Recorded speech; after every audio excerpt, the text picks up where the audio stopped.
Presidente, yo creo que si hay una cosa más complicada que vivir una crisis política es resolver mal una crisis política.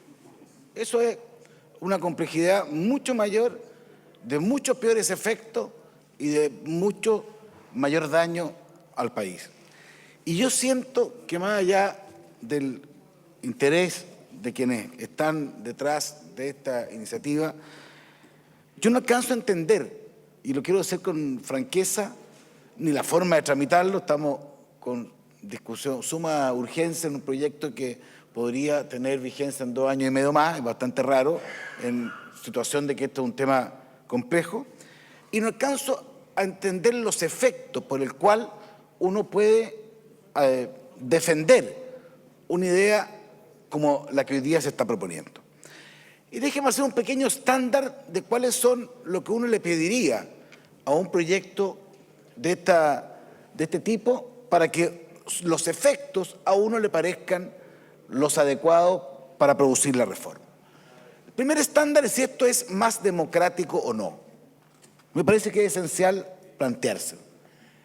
E incluso quien hizo como presidente de la comisión la explicación de este proyecto y que al final es partidario, en su planteamiento hizo una reflexión que es muy profunda. Esto obviamente primero es una limitación a la soberanía democrática. Aquí uno le dice a un conjunto de ciudadanos que no es que pueda elegir a cualquiera que uno lo desee, como es un principio esencial, sino que hay determinados ciudadanos que no lo van a poder optar a ser elegidos porque la ley o la Constitución en este caso lo impide, no porque no crea que va a hacer bien la tarea. Y yo creo en la democracia representativa, que esto es una larga discusión que viene de la Constitución americana del 76. Y lo que estamos haciendo acá es ir excepcionando el concepto profundo de la democracia representativa. Entonces, no es, ¿dónde descansa esto? En el derecho a votar porque a uno le parezca, porque uno cree, porque uno confía, porque uno siente que el país va mejor. Eso es una realidad consustancial a la democracia. Y yo no sé si nosotros los chilenos somos tan geniales en esta materia como para ser los únicos o casi únicos que se les ocurre esta fórmula para, entre comillas, limitando la democracia, creer que va a haber mejores efectos. Se decía que hay 2 países, 2 de 200, que tienen un límite a la reelección. Les quiero informar que no es así, es 1. Porque Costa Rica, que mantiene, pero México ya no lo mantiene. México acaba de modificar la no reelección de sus autoridades por los malos efectos. Tengo el informe de la revista jurídica de la Universidad Nacional de México que explica las razones por las cuales se cambió el sistema. Se acaba de cambiar ahora. Ahora. Y porque preguntamente el desprestigio del Senado mexicano y del Parlamento mexicano se asumió por la falta de experiencia de los parlamentarios mexicanos. Eso es lo que dice el informe. La importancia de la estabilidad política y legislativa, la responsabilidad de los legisladores, el mejor contacto y nexo entre representantes políticos y elector, el fomento, lo decía un senador, de proyectos legislativos coherentes a largo plazo. O sea, estas son las razones por las cuales México acaba de cambiar lo que Chile ahora quiere imponer. Entonces, señores, de un punto de vista conceptual, o Costa Rica son unos genios, a los cuales únicos en el mundo, o nosotros estamos cometiendo un error gravísimo que otros países están en sentido inverso. Otros me dicen, bueno, pero es que aquí hay un tema, bueno, ¿y cuáles son los efectos?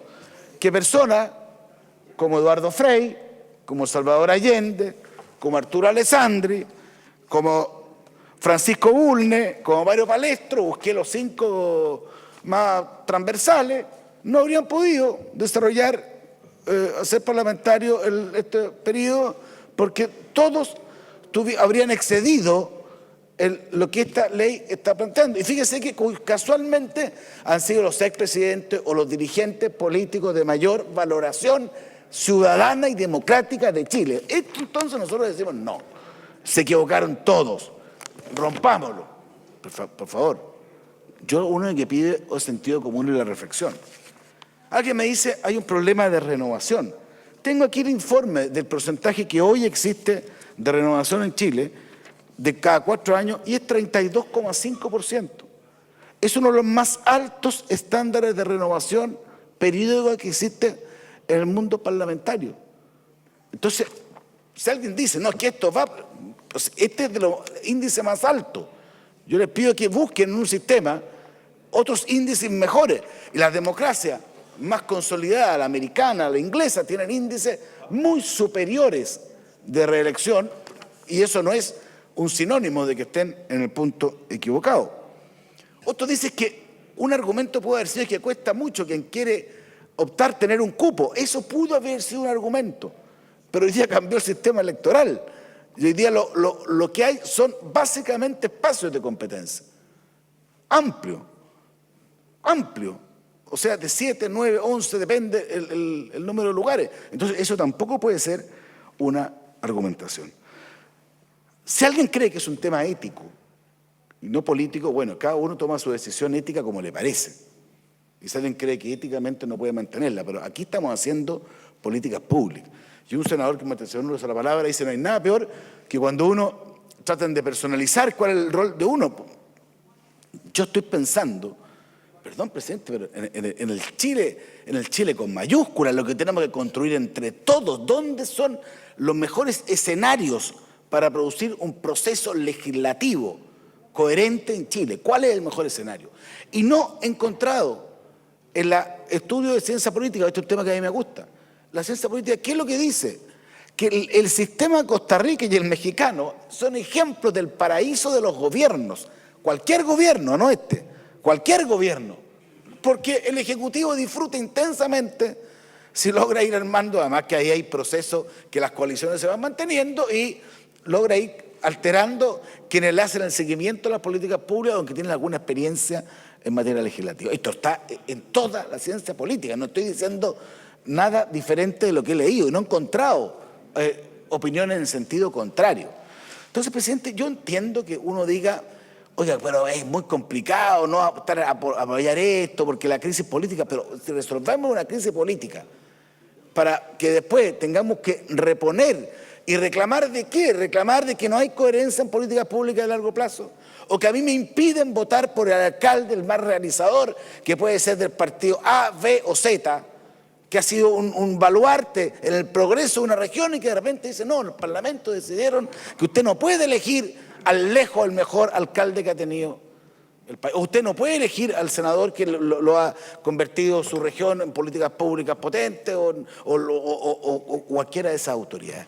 Entonces, a mí lo que me pasa, presidente, en un debate, que esto es un debate profundo, es un debate de fondo, yo no alcanzo a entender el estándar que se busca en materia democrática, en materia de renovación de autoridades, en materia de política a largo plazo, en materia de dificultad de cupo, en materia, al final, de políticas en serio para el país que se resuelvan por un proyecto de esta naturaleza. Entonces, yo sé que es lo más ingrato, incómodo, pero yo, para pasarlo bien, hay otro escenario que puede ser mejor. Aquí uno viene a cumplir con un deber en el sentido público. Y tal como uno suele pedir en la administración pública, ¿qué es lo que pide uno? Yo lo pido permanentemente con los temas de alta dirección, que haya coherencia a largo plazo. Es lo que pido yo permanentemente, que no sea un gobierno que cambie todo. Pero esto es lo que estamos nosotros haciendo en el sentido inverso. Estamos diciendo que vamos a intervenir la ciudadanía para terminar con el espacio de continuidad que obviamente bien entendido es sano.